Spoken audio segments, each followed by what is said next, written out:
Hi friends, एक और video लेकर मैं आपकी खिदमत में हाज़िर हूँ। आज मैं आप लोगों को बताना चाहता हूँ कि आप कौन सी इंग्लिश डिक्शनरी आपको इस्तेमाल करनी चाहिए और वो क्यों। मैं आप लोगों को बताने जा रहा हूँ कि अंग्रेज़ी उर्दू डिक्शनरी ये आप मेरी स्क्रीन पर देख सकते हैं, लेफ़्ट साइड पे मौजूद है। ये आप इसको सबसे पहले प्ले स्टोर से जाकर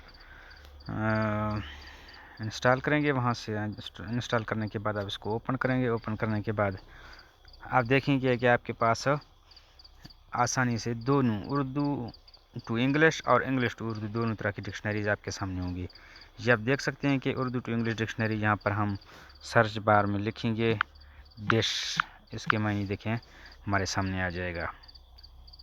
देखें डिश, डिश के मायने क्या है वो हमारे सामने आ चुका है। यहाँ पर आप इसकी जो वॉइस है उसको चेक कर सकते हैं। ये देखें उसकी वॉइस भी आपने चेक किया है।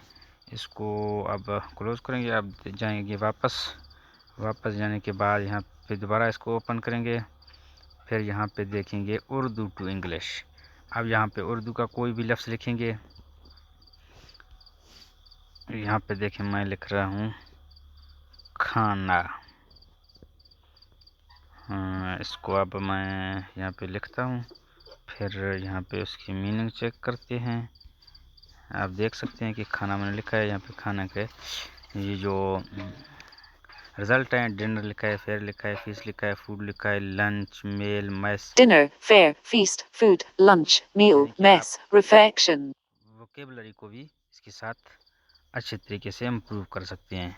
तो मेरे ख्याल से ये उर्दू टू इंग्लिश डिक्शनरी और इंग्लिश टू उर्दू डिक्शनरी सबसे बेहतरीन है। आप सबसे गुजारिश है कि इस तरह के मज़ीद वीडियोज़ देखने के लिए हमारे इस चैनल को सब्सक्राइब कीजिएगा और हमारे मुफीद मशवरे सुनते रहिएगा। Thank you.